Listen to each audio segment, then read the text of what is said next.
Shane, it's lucky you're... Even the plants here are confused. Whatever, man. Staten Island for you. Oh my God, what in the Zac Efron High School Musical am I getting into now? No. Surprise! Welcome to the Monday Morning Magic surprise episode and social distance barbecue.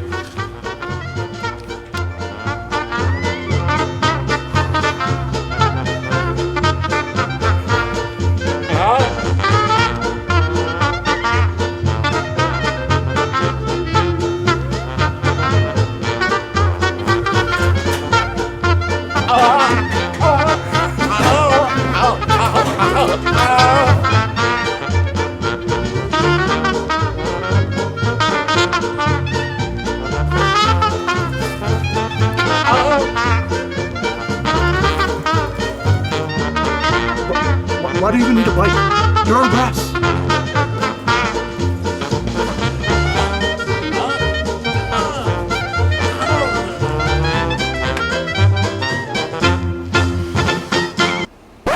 Nope, not doing it. Whoa, monster, buddy. Oh. What, Shane? Puro monstro. Come on, buddy, we're having a barbecue.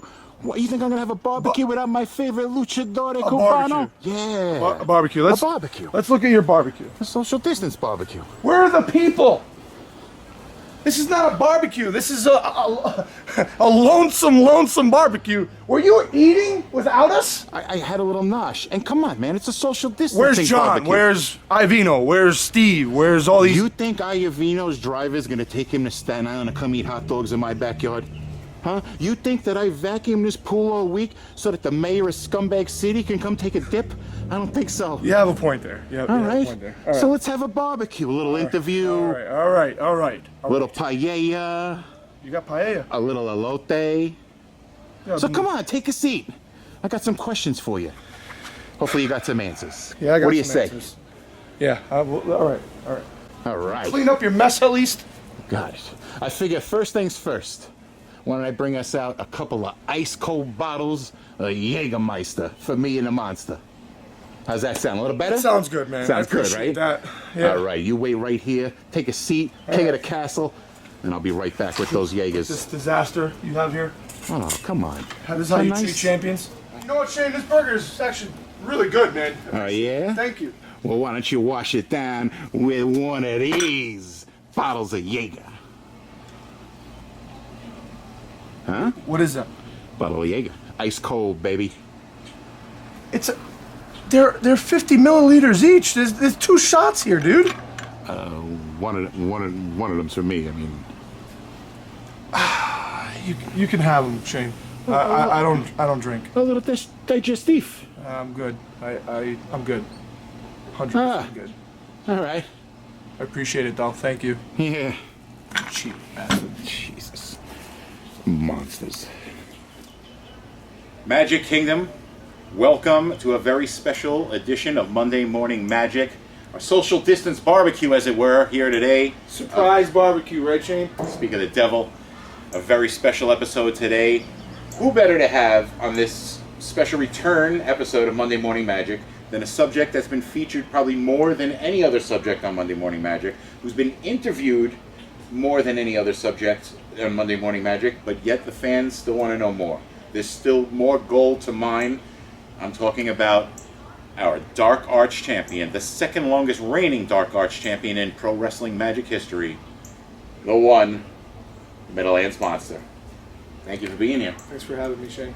Well, we miss seeing you in the ring. We miss seeing Magic Kingdom misses seeing everybody in the ring, pretty much. Yeah. But let's talk about you. Let's talk about day one. I've known you from day one. I've known you since the BC, as it were, as from Meadowlands Sat in the Monster. crowd with you. That's right. Sat in the crowd. We had a similar origin. We both two very different paths. But now, I've known you since day one. What is the difference of that Meadowlands Monster that I knew from day one, pre-day one, of the Meadowlands Monster that sits next to me right here, right now? Well, a lot more knowledge when it comes to being in the ring and performing for people. A lot more confidence. When we first met, I was barely even I was just running ring crew. I wasn't even on the shows. And I remember telling you all the time outside of the shows, you know, I'm going to be in there one day. I'm going to be in there one day. I'm going to be in there one day. And you just kept pushing me for, yeah, do it, do it, do it, do it. And now you're announcing me. Surreal. You know, and I've been a champion for a little bit more than a year now. And just the people that I've worked with up to this point have taught me a lot. So, like, the confidence level has gone up. And you know, little things like I didn't have contacts back then. Okay. I was wrestling basically blind in the ring without my glasses. Really? So that was another kind of obstacle I had to try to overcome because I just couldn't afford contacts at the time. Got contacts as well now, and it's just everything is just so much more easier for me. Wow. So the gift of vision, yeah. I can imagine that would definitely. Like I able to see people I know in the crowd now, and before good. it was like, you know, play to the crowd, but it's just a bunch of blurry faces. Wow. So I couldn't see anything. So now I could see, and it's like you can get into it more. Oh, wow. And you feel more confident, and it's just a whole nother playing field for me. Yeah, I can imagine like the aspects that would enhance. But yeah, like you say, recognizing people in the crowd. Some of the fans in Magic Kingdom you don't want to recognize. But yeah, no, for the majority, and of course we missed them. I was 100% of them. I would do anything to see right now, for sure. I don't think there's any other fans that are as good as the ones we have. Now they're loyal. That building, the Ridgefield Park building, yeah. like that's since become the mecca of wrestling in New Jersey. Yeah, like, man. how important is that? Is that building more special to you than any other? Listen, I know people probably hate the fact that I go around saying my building, my ring, but in reality, it's not me. It's not me being cocky, as more as it's me being protective over what I feel is mine. The Magic community is my home, it's my family, the fans, the people that work there, the people that run it, even the people that aren't part of Magic and just run the building. I've been there so much. I spend more time in that building than I do with my family sometimes. And I've grown to have a really great relationship with the men that run that building from the Knights of Columbus. And just showing everybody that for me, it's not like collecting a paycheck and just going. You know what I mean? It means more to that. It means something to me more than just. I'm not just showing up just to get paid. I'm showing up to better my wrestling, better my persona, better what people view of me in every aspect. So I take it very seriously. That building is my home, and I'll always protect it. Well, your work ethic, like, you know, in general, and especially in regards to that building, as far as you take care of it, I mean, your work ethic is undeniable. Like, you have such a drive, such a driving force in you with your work ethic. There's very few people you can say are craftsmen, and I would definitely apply that term to you. I definitely think that you're a craftsman in this industry and in this business. You're constantly looking to better yourself, and we see that, you know, every match. Now, for Wrestle Magic, you've seen your different share of types matches. You've had hand-picked opponents. You've had open challenges. Most of my opponents were hand-picked. Certainly, okay. I haven't been able to pick any of my opponents. No, though, try as you might. You know, Yeah. I've seen some attempts. I've tried, but I take it as it comes. It don't matter to me who I wrestle. No, okay. I But agree. correct yourself there. They've all been handpicked. They've all been and not by handpicked. me, that's for sure. Now, if you had to pick them, given that opportunity, let's start. You know, let's not be pie in the sky. Let's be realists. In the Pro Wrestling Magic locker room, who would you like to prove yourself against that you feel that you have unfinished business against, or that you want to, you know, embolden your title reign against? Man, there's a lot of guys. Are we talking Magic roster, or are we talking anybody that comes into that building? Well, in light of recent events, that you challenges you made that Oh, you know I wasn't even were thinking about that, but controversial. okay. Let's not even say names. Let's I not say gotcha, names. I gotcha. But for the fairness of this discussion, let's say in a Pro Wrestling Magic locker room, you look around that locker room, you know, you can say, all right, I've defeated this opponent, I've defeated it. Is there someone that you see in that locker room that you feel you have unfinished business against? Someone that perhaps you haven't even gone against yet, that you feel that your title reign maybe doesn't mean as much as it does until you've defended against that certain... Well, Smiley is one person I definitely need to work again. I had the privilege of working with Smiley. He actually wrestled me for my Dark Arts title on on your Shane Flair's Gold Glove treatment. That's right. For Go Pro Wrestling. Thank you, Go Pro Wrestling. Yeah, thank you, Go Pro Wrestling. But I feel like the Magic Kingdom needs to see that match. I believe so.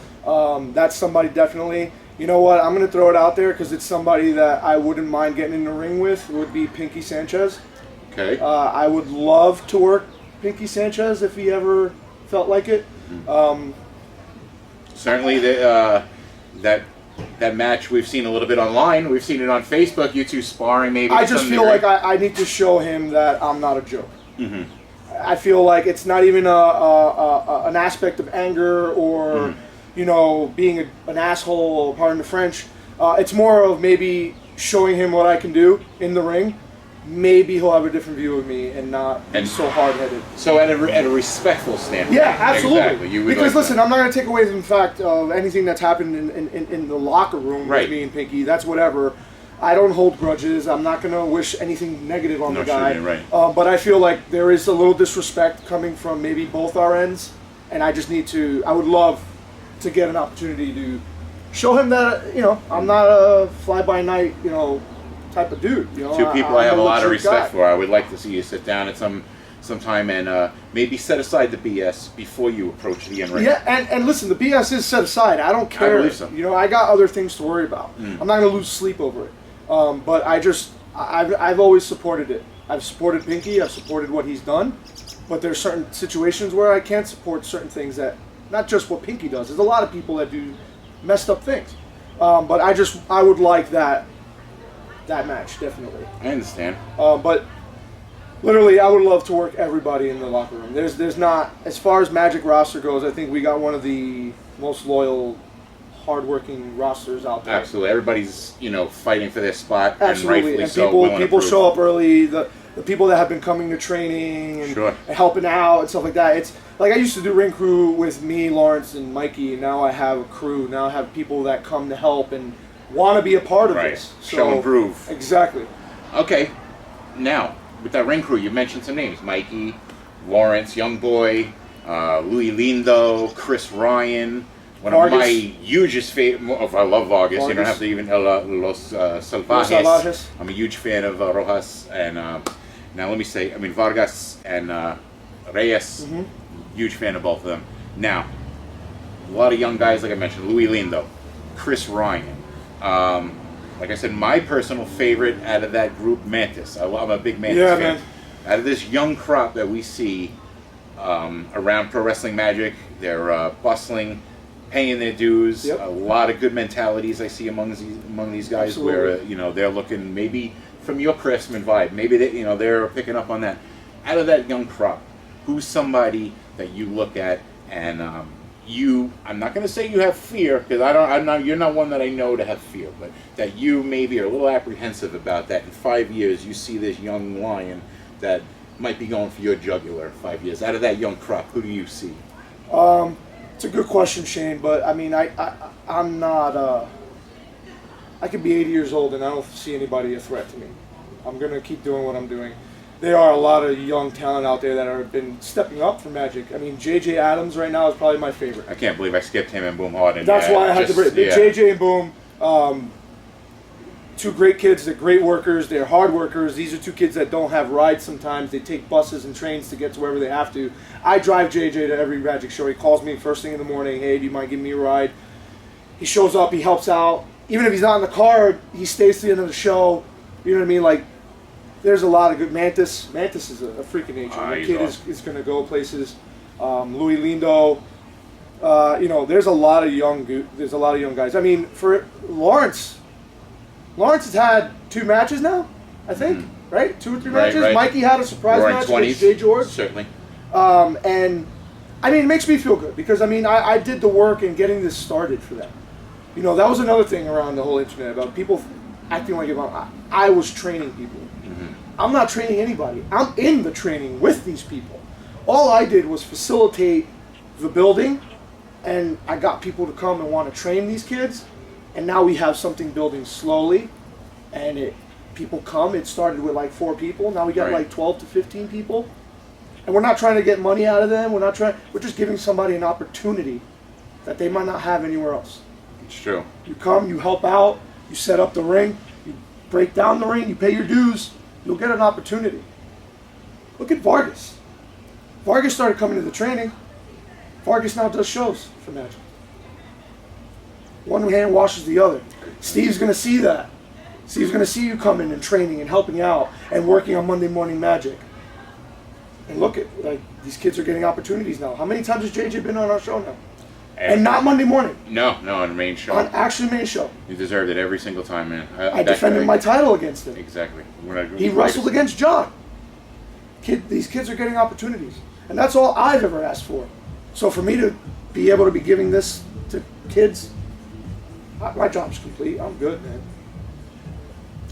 Now, speaking of Show Me Love, which I hear playing in the background, let's show a little love to John Tella, right? Absolutely. I know a name that, you know, I don't know what reaction it gets out of you. I know you have a lot of respect for this guy, and I know that, you know. All gimmick aside, I will wrestle John any day of the week. I'd give my shirt off my back for that kid. This is a cliche question that you hear a lot in these rivalries. Do you feel that maybe this rivalry may have taken years off your career? That knowing John Tella and having to face him in the ring like the doorways to the Dark Arts match, is that whittling away at the supposed bump card? Is it punching your bump card quicker than it would be? I see it as it's extending my bump card. Okay. Because for me to have the matches that I've had with John, every time I've had a match with John, it's been a barn burner. It's been a fight to the finish. It wakes you up. It makes you feel alive. When I leave those matches, you feel alive. You feel like accomplished. You feel like you went to war. And I haven't had that feeling with a lot of people other than Pain, because I still hurt from Pain's match. Really? Now that's ironic that you say it makes you alive, because I remember in the doorways of the Dark Arts match, looking at you after John Tella threw you, not successfully, through a very hard table, laying on the floor. It's hard to imagine that makes you feel so alive, because it almost looked like you were close to death. You know what it is, man? You get put in a situation where it's like fight or flight, and you're down on the ground and you can't feel your legs for a moment, and you're sweating so much that you feel like you're gonna pass out. You could taste the salt in your mouth because your mouth's so dry. You know what I mean? And it kind of shows you what you are as a man. Because if I don't get up and keep defending what I believe is the best title in Pro Wrestling Magic, then why am I the champion? It's true. If I can't take that and keep coming back and coming back and coming back, then I shouldn't be the champion. I respect that. But is he always going to be a thorn in your side? Now, we spoke earlier in this program about maybe that he'd be a good potential tag team partner against you. We spoke earlier. I don't think the world of wrestling is ready for that. Yeah. I don't think they would let that happen. Because if you put me and John together, there's no tag team that's going to stop us. Huh. Another man you mentioned, Adam Payne. Now, it's difficult to approach you with, because, you know... Here we go. You know how I feel about this already. I haven't made my opinion very vocal on the Pro Wrestling Magic message, on the group page or anything. His streak, I believe it's 454 days. Something like that. I might be off on the number, but roughly 454 days. You're approaching that. You're approaching that rapidly. 412 or something like that right now. Okay. Now the problem that I have with that, and I think a lot of Magic Kingdom might have with that, is you haven't stepped... Now, we've had a defense. You haven't stepped in a Pro Wrestling Magic ring, not by choice, 3 months. by situation, since March. So shouldn't that streak... Now, you're going to fight John Preacher in April, okay? That was going to be a rough match. Let's say you made it through that. Let's say you beat Preacher. You're taking a page out of Jimmy's book, aren't you? No, I'm just saying... Let's give the benefit of the doubt. You beat Okay. Preacher, so now you're up to 300. How many days now? That would have been a year, actually. That would have been a year. So currently, what is the number? If I'm not mistaken, it's like 412, Okay. something like that. No. 420, 2019. All right. Now that's troubling to me, because I believe that in absentia, that the streak should be paused The streak should be paused because in these months you haven't had a defense, not by choice. Again, I'll stress that, by situation. Right. Given that situation, I don't think that this streak should keep, gradually increasing, and you're now nipping at the heels of the longest streak that a champion has ever had. Any championship, tag team, women's, dark arts, and the Pro Wrestling Magic Championship, none of those have been held as long as Adam Payne has held the Dark Arts Championship. Well, to cut you off right there, and not throwing shade at you, Mr. Payne, but I didn't have 90-pound dudes I wrestled. I didn't beat guys in a second. I was tossed into every match, every title defense that I had was a battle. Constantly getting hit with chairs. Constantly getting hit with candlesticks. Constantly being thrown on the outside. Constantly being taken advantage of from behind. Myers burnt me. Myers tried to handcuff me. I was put in a match against Josh Briggs and John Silver. I was put in a match against Darius Carter. I was put in a match against Donovan. I was put in a match against... You're telling me that just because we have a pandemic, that my streak should stop because I didn't defend it. And what I'm Which saying... it makes sense. It makes sense. But the work I put into Magic, not only in the ring, outside the ring, the way I promote Magic, the way I promote the title, do you forget that I defended it recently in some freaking beach, mud bath, backyard? Do you forget that? No. I'm the only one doing this. While everybody else is home complaining about being fat and not working out and not doing anything, I was out defending it. I was out making moves.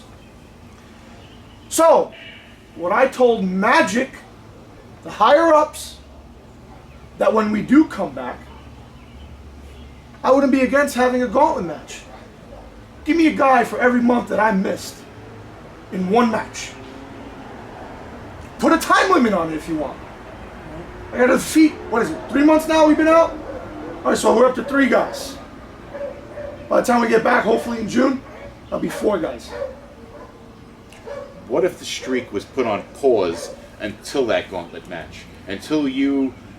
for me, it is almost... So Payne was injured when he was Dark Arts champion. Did he put a pause onto his title reign?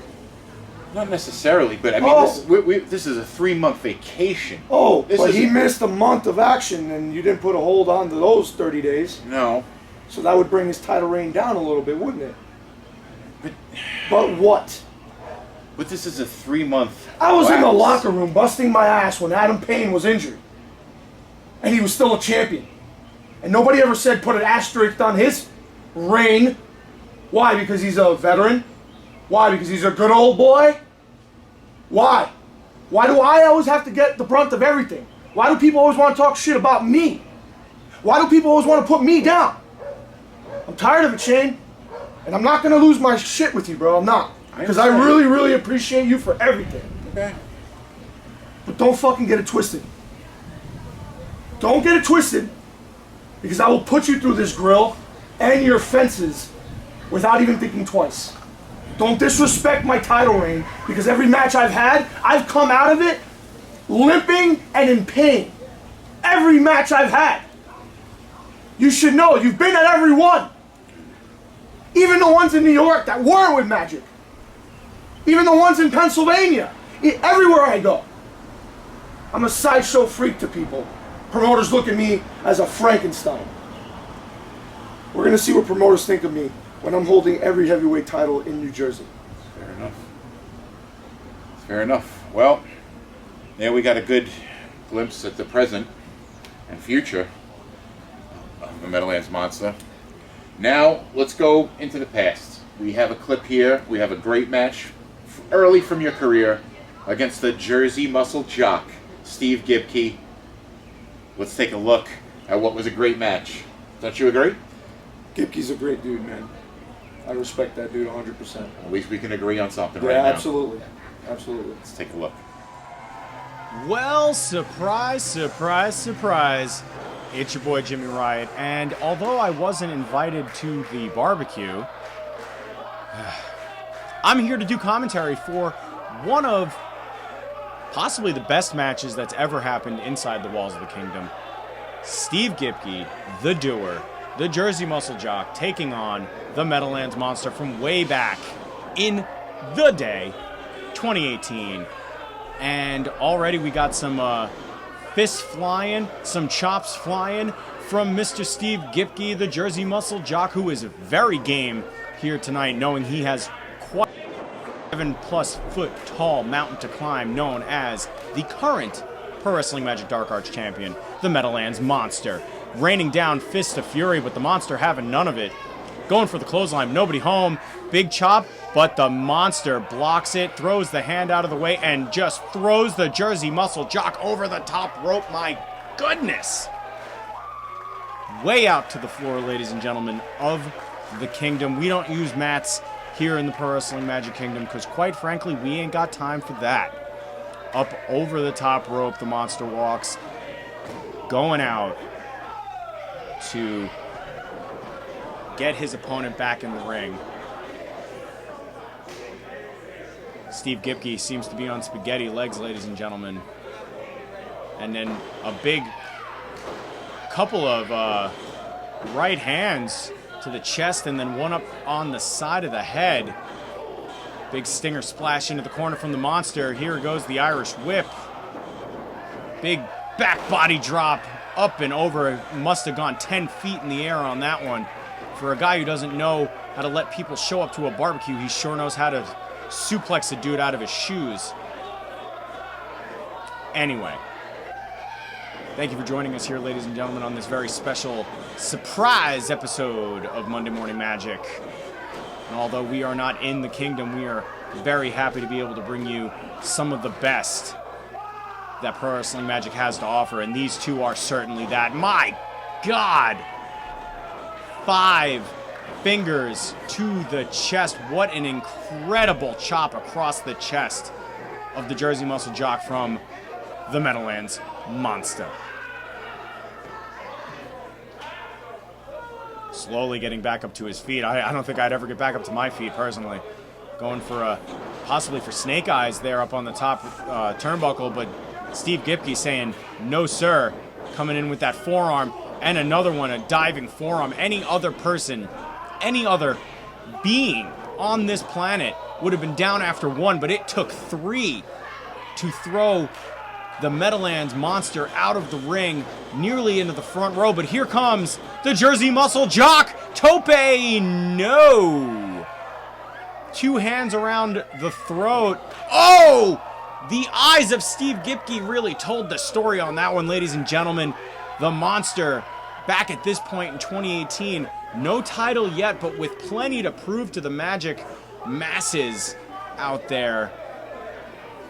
Going for snake eyes again, but Steve Gibki had him scouted. Here we go again, and a tope suicida directly into the Meadowlands Monster, sending him in deep into the second row. Sending a lot of the Magic masses running for safety on that one. Gibki saying that he is a doer, and he definitely did on that one. But the Monster, not to be, oh God, damn it. Not to be outdone, just with a Uranagi on the ring apron. Jeez Louise. Talk about people with an unenviable position here. The referee has to try and maintain some sort of, some semblance of respect and some sort of semblance of control here. Up to a count of 7 already. Jesus. Like I said, I would have been down after the first chop, ladies and gentlemen. I don't know how the Jersey Muscle Jock is even going. He beats the count, but just barely back into the ring. No titles on the line here, ladies and gentlemen. Just respect and bragging rights. Another stinger splash from the Meadowlands Monster, but a big boot out of the corner from the... No, you got to be kidding me. Going for a German suplex on the Meadowlands Monster is like expecting good food out of McDonald's. It's just not going to happen. It'll get you there, maybe. Ooh, Insaguri! right along the ear. You got to believe that the Meadowlands Monster, his ears are rigged. Oh, you've got to be kidding me. But no, the back is giving out, and a big boot right to the chest from the Meadowlands Monster. Meadowlands Monster at this time, I believe this was before the mayor of Scumbag City ended up cutting his hair during that Fans Bring the Weapons match. And a very disrespectful cover after the leg drop. Gotta hold the shoulders down or grab the leg, man. I mean, jeez. But I mean, you don't get to the top of the middle of the mountain without throwing your brass balls around, I suppose. Anywho, my differences with the Meadowlands Monster aside, he is putting on quite a clinic here in how to beat up a person who is as strong as the Jersey Muscle Jock is. Uh-oh, going a little old school here, up and down across the arm. The impact of that move, so incredible, it sent Steve Gibki bouncing off of the mat. And another just pressing cover. Gibki able to get that shoulder up. I don't understand the path of travel here on that one, but I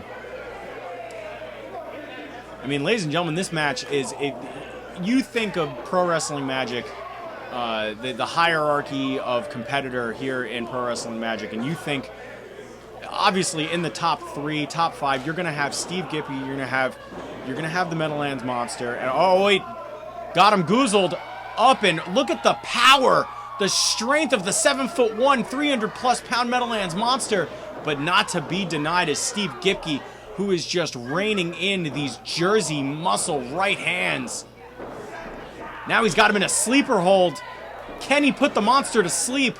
Can he possibly put the monster to sleep?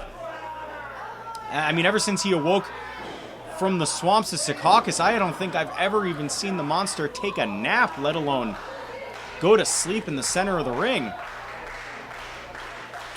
Look, the arm is down for one. Oh, no.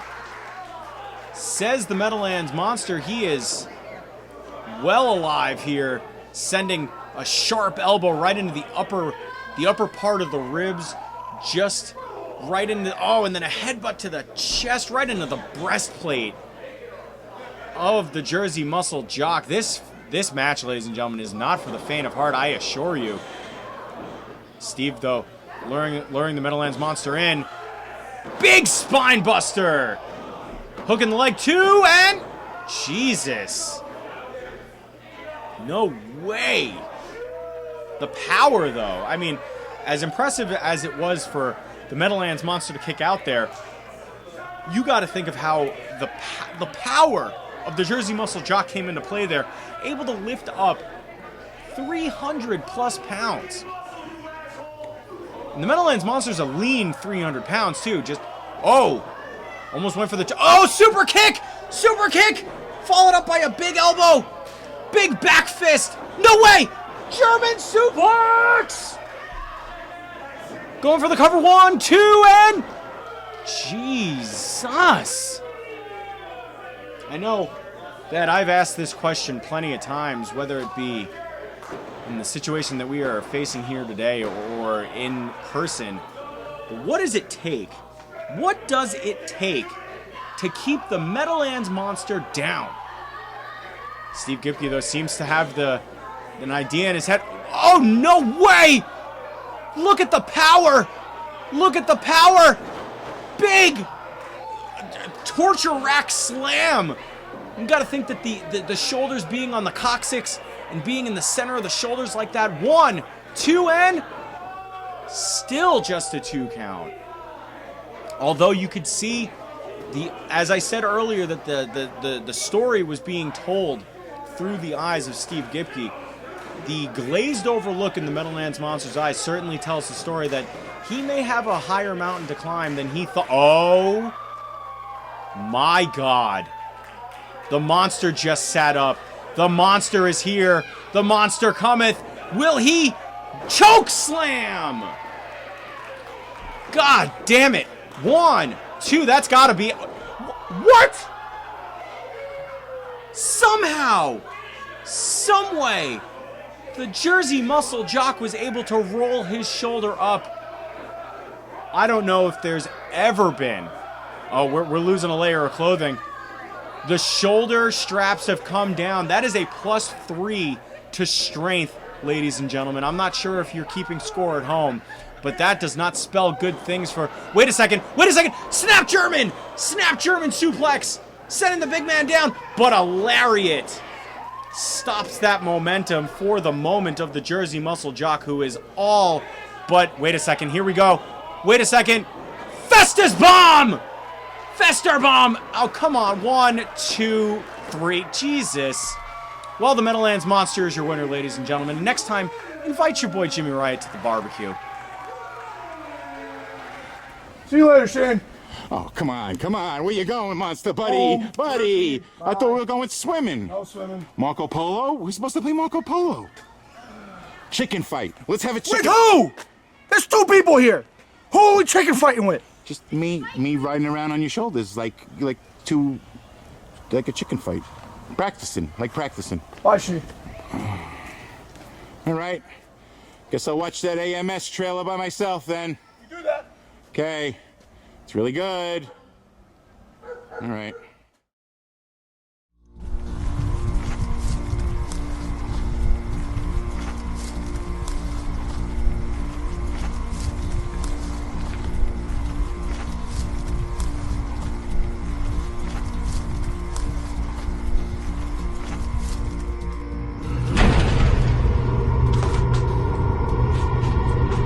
Yo, Alex! Yeah. Alex!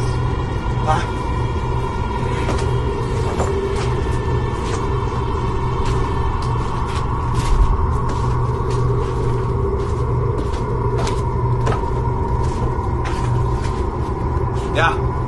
There you are. Hey, Did you believe nobody has accepted our challenge yet? It's been weeks, Steve. It's been weeks. And still nobody has the guts to step and sit at our table. Guess we shouldn't be that surprised, to be honest, but hey, we've got an idea. Nobody wants to bring the fight to us. Why don't we just bring the fight to them? Steve! Let's go hunting.